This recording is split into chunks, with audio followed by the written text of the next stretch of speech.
week from the SIO office, otherwise known as the Student Involvement Office, which is located in Career and Leadership Development in the right by the WCC actually. So this series is on recruiting new members and giving you tips and tricks on how you can retain those members in a virtual setting.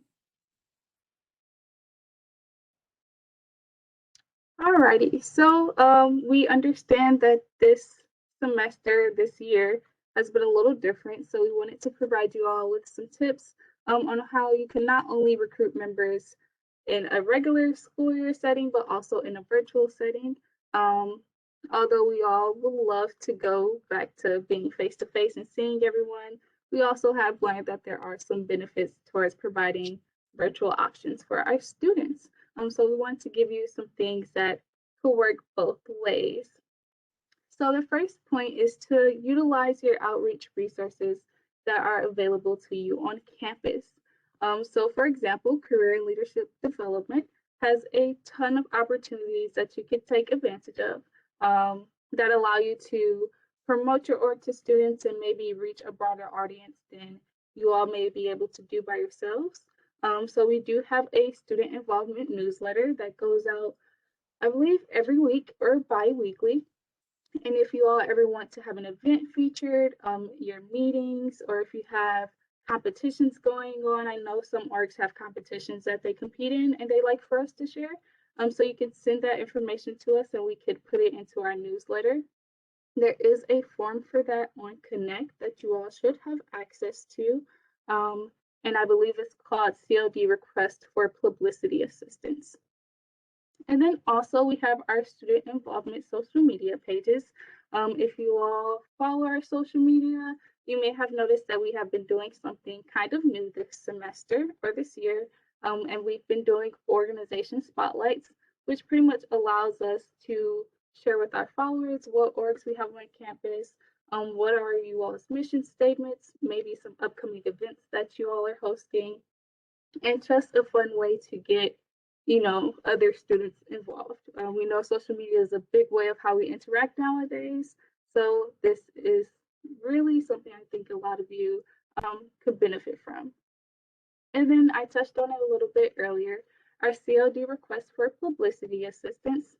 So this is a form on Connect that you can fill out. It allows you to request assistance through various streams of networking. So our SIO newsletter is on there. We also have, I'm not sure if you all have seen them, but they're called ViewSonic screens. So they look like the super long TVs.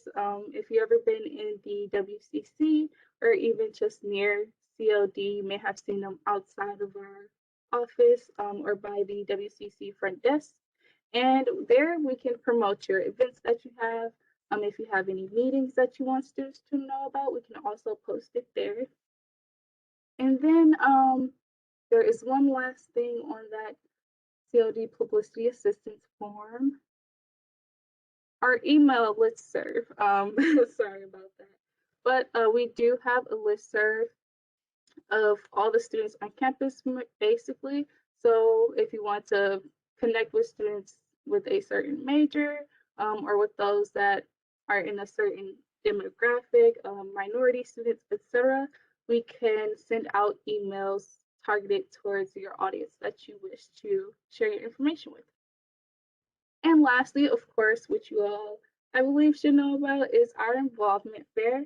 And we are aware that this year's involvement fair was a little different and it looked a little different for us, but it is still a great opportunity to take advantage of.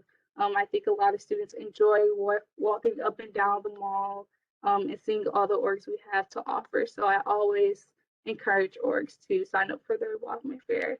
That's a great way to get students right there. It's a great way to make that first connection with students face to face, and just to get that line of communication going. So always, always, always sign up for the involvement fair, and information about that will be coming shortly. And then we also have our university center that provides us with other ways to promote your events, promote your meetings that get out to students. So you can do public posting around the UC. I'm not sure if you all have seen them, but on the banners, well, the columns, there are areas where well, where you can post your flyers, your events, your meeting times. There is some conditions with that. You cannot post them on the rental or housing billboards, but every other billboard is definitely there for your use. And I've also provided a little screenshot here just to show you all how you can figure out more information about promoting your events within the UC. And then you can also reserve tables within the UC. This semester, this was an option not many people took advantage of, but that is okay. We did have PPE gear for students to use. We understand that that may have not been the best option everybody wanted to choose, but it is still here for your disposal and for your use. So you can definitely keep that in mind. When is the sign up for the fall org fair? So it will probably tentatively um, be sometime in the summer, if not May. We're working on getting some dates finalized. And so once those dates are finalized, we'll definitely have a lot more information for you all. As of now, we're looking for early September is the best information I can tell you right now. Yeah, I hadn't seen anything, and that's something we've been talking about with my group since the last one. So Okay. Yes, we will be having one though. So there will be information going out about it. We just have to work out all the kinks that come along with that. But we will be having an involvement fair for sure. Uh, I did have a question too about Yeah. advertising in the UC. You mentioned maybe being able to reserve a table. Is that Mhm. also going through the website or is that emailing a specific office? So I would suggest emailing reservations. They can tell you which tables that are available and their specific locations. Okay, and then one more question. Yeah. For it says the form for the CLD form, Mhm. that's talking about the tabling. I mean, like the cards on the table. Is that what you mean? For the request for publicity assistance form. Yeah, is that like other promotional boards on the table? You know how sometimes there are like those paper things on the Oh, like tables? the trifolds on the tables and Yeah. stuff. Yeah, so that's not for the trifolds on the table. Um, you will actually have to go through the UC, I believe, to get those, or university marketing if I'm remembering correctly. But for the request for publicity assistance, that gives you access to our newsletter. That also gives you access to the digital signage that we have. So the view sonic boards that you may see within COD and the COD TVs. And then there's also access to our email listservs. So that's what the request for publicity assistance form allows you to utilize. Okay, thank you. No problem. Any other questions? Alrighty, I'll let you take it away, Kiara. All right. So some of the tips and tricks that we came up with for hosting virtual events is having info nights. So I know that my org did this when we were in person. However, you can still do it online via Zoom or WebEx, whichever one you decide. And it's still very helpful because you can tell people about your org, what you guys do, what you stand for, the events you put on, and it's not necessarily them making a commitment to the organization, but it's them getting a feel of what the org is. And you might even gain more members that way by them just being able to just come and just get to know you, your e-board, get to like get an idea about what you guys do. For Tifu is a performance-based organization. So we had a workshop and we had different sections of our department. We have voice, dance, and art. So we had an art station. People could color, they could paint or make a drawing or what have you. We had a dance station, so people learned an 8 count from one of the dances that we did in the past. And then we had a voice section where people were able to write a poem and talk to the voice coordinator. And I think that it was very helpful and beneficial in getting our members that particular year to stay because they already knew what they were going to get when they came to the meetings and the sessions. You can also, I'm sorry. So because we're virtual, so we decided that your meetings and events probably shouldn't be no more than an hour. Being considerate of everybody and how life is right now, from the time we wake up in the morning until this time of day, if not later, all of us are on our computers, we're in meetings, we're in class, and we're trying to focus. So you have to make sure that the meetings are, if they're going to be longer than an hour, then they probably should be interactive. So have a poll or do a Kahoot or ask questions so they can answer them in the chat, just so that that they're engaged and they're not bored when they're coming to sit and listen or listen to what you guys are doing that day. If you have meetings probably longer than an hour, we're college kids, so we might not listen for longer than an hour, simply because we're probably tired. If you have a meeting on a random Tuesday at 5:30, by that time you've probably had 3 classes, 2 meetings, and you're probably just tired of being on your computer. So if you're gonna be on there for over an hour, make sure that your meeting is very much interactive. And you can also think outside the box when you're doing stuff. Every meeting doesn't have to be a sit down of you telling them information. It can be y'all are a pop-up event like BSU does, pop-up karaoke, or just a spill how you feel conversation, or you can make it fun. You can we had a karaoke a lip sync battle, and we just played music, and whatever song you wanted to do, you just sung it. And it makes it fun, and it's going to get them to want to come back to the event. And you can also ask your members what do they want to do, because they can have ideas that you on your e-board maybe didn't think of, and that'll give you other ways on how to get people and keep them when they come.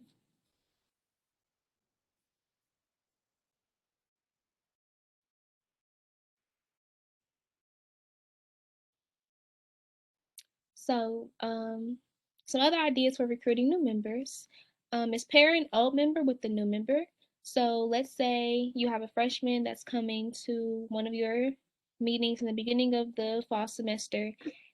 Um, you can have somebody that's not part of the e-board per se, but somebody that is a seasoned member who knows about the organization, who's been there, that can give them a good experience about what the org is and what y'all do. That they can have them meet up with them and talk with them, and before they come invite them to the meeting, and then after the meeting is over, they can still do like a summary, I guess, tie up. I'm so sorry, y'all. I'm at home. um, a summary tie up of what happened in that meeting.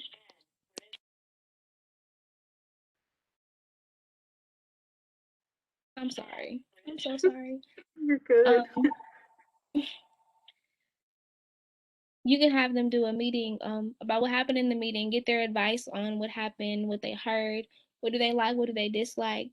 Um, you can even have a suggestion box. We don't have that on here, but a suggestion box for members and newbies that want to come, just so you can get an idea about where the current members and everybody is. Make sure you're using inclusive language. So in COD, we practice this at all times, actually. So um, inclusive language just means that you are being mindful of what you say, how you say it. You're respecting someone's pronouns. You can even ask them what are your pronouns, just making sure that you are including everybody. So instead of saying, hey guys, hey you all, or hey everyone, or how are you all doing today, just make sure that you are including everybody, just so no one will feel left out or individualized at all. Make sure you're also being attentive to their questions and concerns. So if someone comes to you asking about whatever, don't dismiss them. Don't be rude, please, because they're probably not going to come back if they feel like you aren't listening to them. A big thing that we do like to stress in the SIL office is you should be a leader. However, you should be a leader that listens to your members, because the members make the organization. So if you aren't listening to them, if you aren't being mindful of how you talk to them and what you say, or at least addressing their concerns, even if you don't have an answer at that specific time, you're going to lose members rather than keep them. You can also make sure you guys keep in contact. It's really hard. It's harder to make connections right now via virtual learning because we're not in person, so that social aspect isn't really there as we know it to be. So write your numbers down in the chat, or give me your email before the meetings. You can have meetings. You can have the meeting, but then be there a little earlier or a little later, just so that you guys can start making the connection with your members, so they can feel like this isn't just me sitting in the meeting talking to random people, but this is my friend so and so, and I know them, and I'm in this with them. And consider, like I said, consider staying after the meeting so everybody can talk to you, and they can express their concerns to you, and they can just get to know you a little bit better outside the entire meeting of everybody is in the room. And lastly, we have this slide here for you all, just with some extra resources that you can use. A lot of these are Pinterest boards, so if you want us to send them your way, or if you want to take a screenshot of this page, please feel free to do so. And we also want to include a small infographic about electronic advertising, since we are virtual, and this has become our main way of communicating with everybody. So there's information on here such as creating a social media strategy. So figuring out what's the best time to post your content, where you'll get the most traffic. Advice for Instagram. So what gets the most clicks? What gets the most views? What gets your members and potential future members interacting with you all on social media? There's also advice for Facebook, because although they are both social media pages, they do have different aspects. They both have their different advantages and benefits that you can utilize. There's also free infograph software that you can use. So free software that allows you to create graphs such as this, or marketing tools such as this. Excuse me. And again, we also have a few resources that just provides insight on like what's the best time to post for your members. We've noticed for our social media, the best time is usually around like that 4 o'clock, 5 p.m. time, where everybody's kind of settling down from their day. So they're recapping everything that's happened on social media and everything that they may have missed. And so, yeah, that's pretty much our short spiel of some ideas that we have, and that may have worked for us in terms of recruiting members, and also retaining members, because we do understand that those two things are different, but you can't have one without the other. So in this last 5 minutes, because we do want to allow you all to have the rest of your day, if you have any questions, please feel free to unmute your mic, or you can type it in the chat. Also, please feel free to let us know maybe what's some things that you all have tried that have worked for you all. Because we could also use some good ideas as well. So please feel free to do so. I'll stop sharing my screen. I did have a question. You mentioned maybe that slide with the resources could be available to us. Yes, Do you think you could, is it through email, or do I have to go on webpage? I can email it to you all. So I wrote you all's names down for attendance. Thank you. No problem.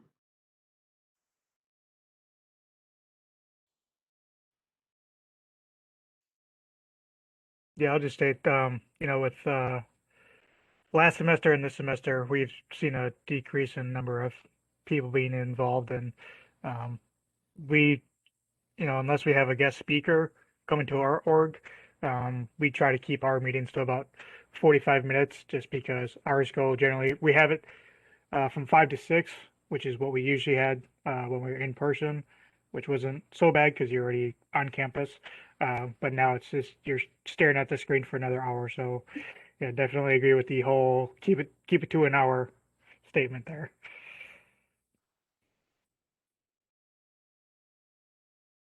Yeah, we kind of modeled that today. Our support series have only been 30 minutes.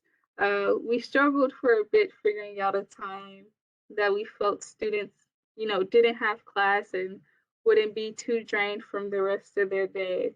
So we're going to see if this is like a sweet spot for that. If it is, we'll definitely let you all know.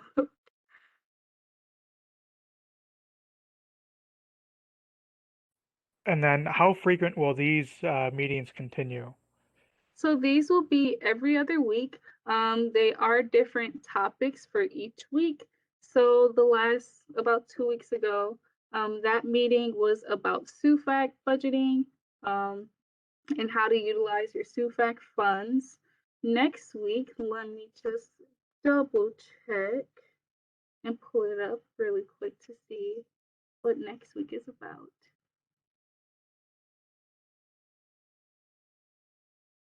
One moment. So next week's well, not next week, the week after next, sorry, is about fundraising in a digital environment. So we know a lot of orgs also do like to fundraise, but sometimes those fundraisers do take on campus, whether they're tabling in the UC or just by the word of mouth or face to face. So we're providing some insight on how you can fundraise virtually. So if that is something you think you can benefit from, it'll be at the same time, same day, Tuesday at 4 p.m. I have one more question. You guys mentioned pop-up events. You said karaoke would be one. Would you think like a study night be another one, or what do you think is another good pop-up event? Mm. I think a study night could work. Um, Depending on there are different ways you could facilitate that. I don't see why it wouldn't work because they did it for homecoming the last semester. Um, Pop-up events honestly are just can be whatever you guys want them to be. They're a lot so much easier. This is all so much easier when we're in person, so it's just a little tricky now that we are online. Um, I know there are some orgs they're making TikToks of their favorite movie scenes. Um, and like sending them in and like voting whichever one is best. Um, you could have a poetry slam as a pop-up event. Um,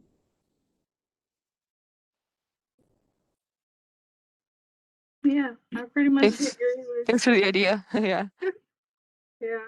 Um, I think one thing you could also add if you want to do a study night.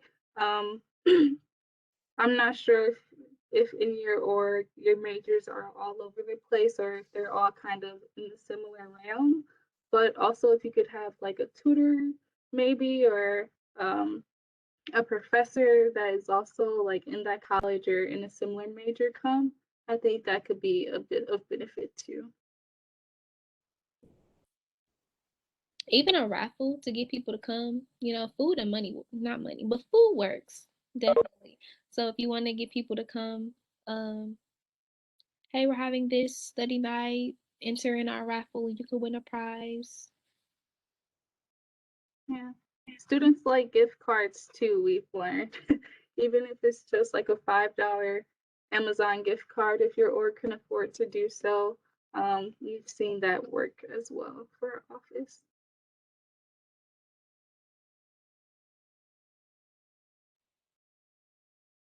Any other questions?